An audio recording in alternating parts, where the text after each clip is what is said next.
Sprite अब हरे रंग की बोतल में नहीं मिलेगी। स्प्राइट बनाने वाली अमेरिकी कंपनी कोको कोला ने 60 साल बाद इस लोकप्रिय कोल्ड ड्रिंक को हरे रंग की जगह सफेद या ट्रांसपेरेंट बोतलों में बेचने का फैसला किया है। 1961 में पहली बार अमेरिका में लॉन्च हुई और दुनिया की सबसे पॉपुलर सॉफ्ट ड्रिंक स्प्राइट को हरे रंग की बोतलों में न बेचने का फैसला 1 अगस्त से लागू होगा। कंपनी का कहना है कि उसका ये कदम पर्यावरण के प्रति ज्यादा जिम्मेदार बनने के उसके प्रयासों का हिस्सा है। कोका कोला न केवल स्प्राइट बल्कि कंपनी के उन अन्य ड्रिंकिंग प्रोडक्ट को भी क्लियर बोतल में पेश करेगी जो हरे रंग की बोतलों में आते हैं। इनमें फ्रेस्का, सीग्राम्स और मेलो येलो शामिल है। कंपनी ने कहा है कि इसकी शुरुआत वह नॉर्थ अमेरिका से करेगी। धीरे धीरे भारत समेत दुनिया भर में हरे रंग की बोतलों क्लियर बोतलों में रिप्लेस हो जाएगी। कोका कोला 2019 में ही यूरोपीय देशों और कुछ साउथ एशियाई देशों में स्प्राइट की हरे रंग की बोतल की जगह ट्रांसपेरेंट बोतलों का इस्तेमाल शुरू कर चुकी है। उसने 2019 में सबसे पहले फिलीपींस से इसकी शुरुआत की थी। स्प्राइट दुनिया में तीसरी सबसे ज्यादा और कोक के बाद कोको कोला का दूसरा सबसे ज्यादा बिकने वाली सॉफ्ट ड्रिंक है।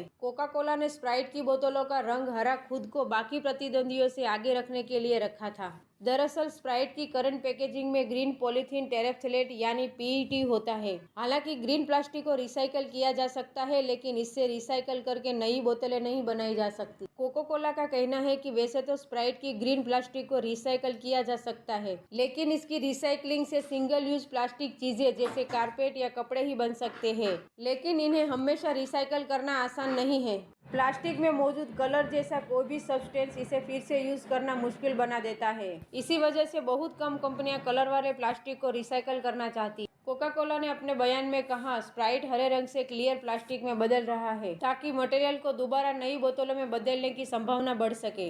ग्रीन प्लास्टिक पर्यावरण के लिहाज से ग्रीन नहीं होता है। एक रंगीन बोतल रिसाइकलिंग के लिए प्रदूषण जैसी होती है और इसे अलग करना पड़ता है, जिससे इसके कूड़े में पहुंचने यानी प्लास्टिक वेस्ट या कचरा बनने की संभावना बढ़ जाती है।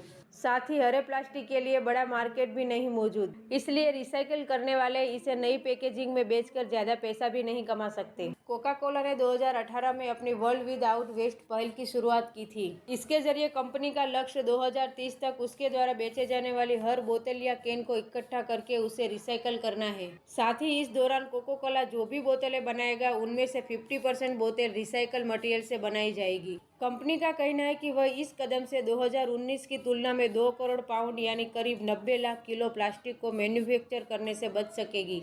साथ ही इससे ग्रीन हाउस गैसों के एमिशन में 25,000 मीट्रिक टन की कमी आएगी। दरअसल रिसाइकल बोतलों को बनाने में नई बोतलों को बनाने की तुलना में कम एनर्जी पैदा होती है। इसी के तहत कंपनी ने पिछले साल 13.2 ओंस या 37.4 ग्राम वजन वाली एक ऐसी बोतल लॉन्च की जो 100% रिसाइकल किए गए मटेरियल से बनाई गई थी। 2020 में पर्यावरण firm back free from plastic की रिपोर्ट में कोको कोला को दुनिया का सबसे ज्यादा प्लास्टिक प्रदूषण फैलाने वाला ब्रांड घोषित किया गया था। कोका कोला के प्लास्टिक कचरे ज्यादातर पार्कों और समुद्र तटों पर पाए गए थे।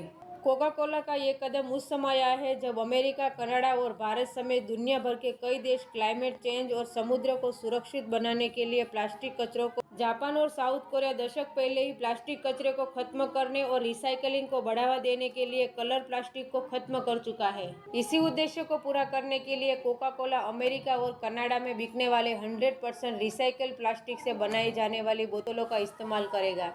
कोका कोला हर साल बोतलों बनाने के लिए 30 लाख टन प्लास्टिक का इस्तेमाल करता है। कंपनी ने इसे घटाने के लिए अपनी बोतलों का वजन घटा दिया है। कोका कोला एक साल में इतने प्लास्टिक इस्तेमाल करता है कि उस प्लास्टिक से प्रति मिनट 2 लाख बोतलों का निर्माण हो सकता है।